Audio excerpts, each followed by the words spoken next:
Hello, welcome everybody. I'd like to touch today on a topic that's been one on my mind for some time now, and I think it's something that we could all derive some benefit from understanding a bit better. So I'll cut right into it. When I was growing up, my mother used to tell me, you can't solve a problem that you refuse to look at. And as I've gotten older, I found that to be true in a lot of ways. Whether we're just talking about climate change, social justice, or something quieter, something far more personal, something far more profound, something like human loneliness. Today, I would like to talk about a group of people that many of us have not met for good reason, but they're out there. Young people, some barely out of high school, some in their 30s or 40s, senior citizens even, who have shut themselves out from the world in their rooms, who have tuned the world off, drawn the curtains, and unplugged from society. In Japan, they have a term for these kinds of people. They're called hikikomori. In the West, we don't have a word for it, but the most commonly attributed psychiatric title would be agoraphobic. But we're starting to see the same phenomenon of hikikomori that we experience in Japan here in the West as a side effect to some of the more maladaptive aspects of our culture and the things that we value.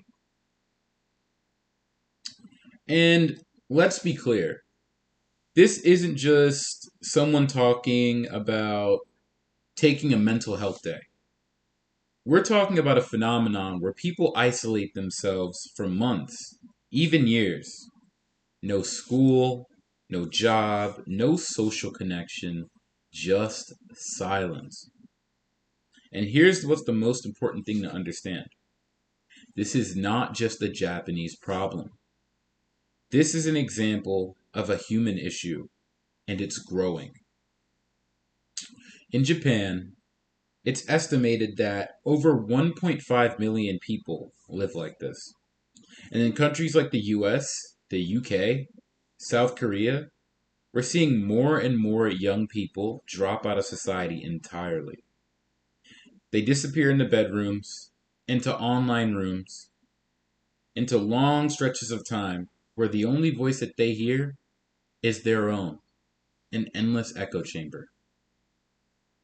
Now, the greater question I'd like all of you to ask yourselves today is in regard to this phenomenon, why is this happening?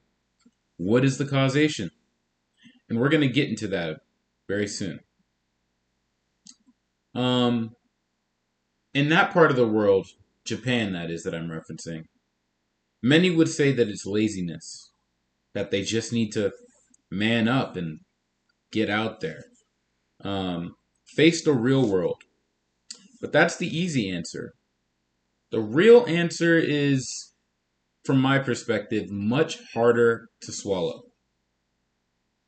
It's a layered problem. It's cultural, it's economic, it's social, it's psychological.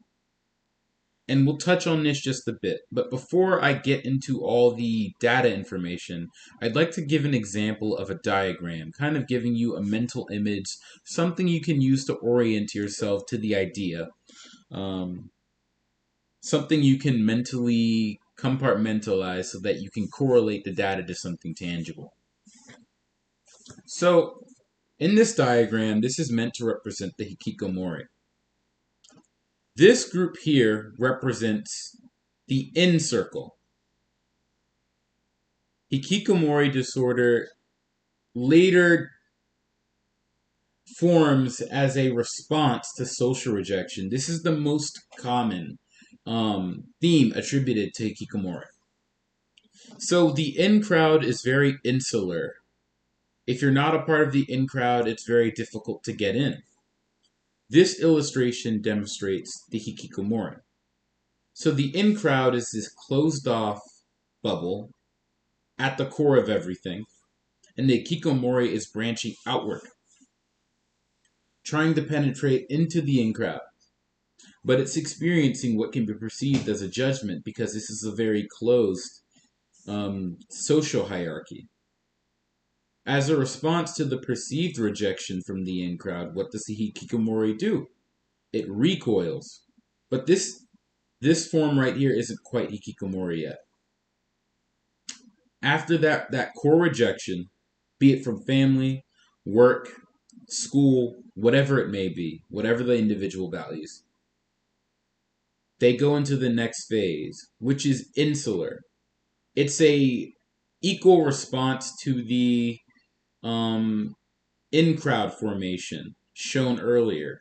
So they become insular, but they're not at the core of society. So they're left with a very empty, maladaptive response to social rejection. I hope that helps you guys understand that idea a bit more. And this is something that I think is generally important to understand. Um, in Japan, Hikikomori became known during the 1990s economic downturn. An entire generation grew up with the pressure to succeed in a rigid system that had very little room for the individual. High test scores, extreme conformity expectation, honor. These are very Japanese honorifics. And when some young people didn't fit into that mold, they'd rebel outward by turning inward. It's the silent rebellion.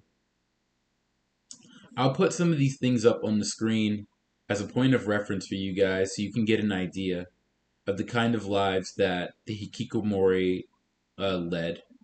They were most commonly invested in subcultures such as anime, gaming, role playing card games, any type of subject that related to escapism of any kind. This is where you would find hikikomoris being abundant. And today they go by another name, which is NEET, which stands for not in training or education. It's a sad story, and I think we need to shed light on this issue.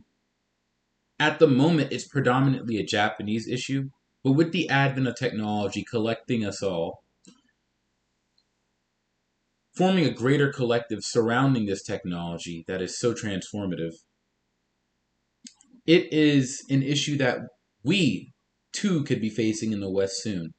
So taking heed and being proactive with the kinds of issues we're seeing happen in Japan, another example of a first world society that is ahead of the curve in regard to technology, we can be better equipped for the threats and challenges of tomorrow.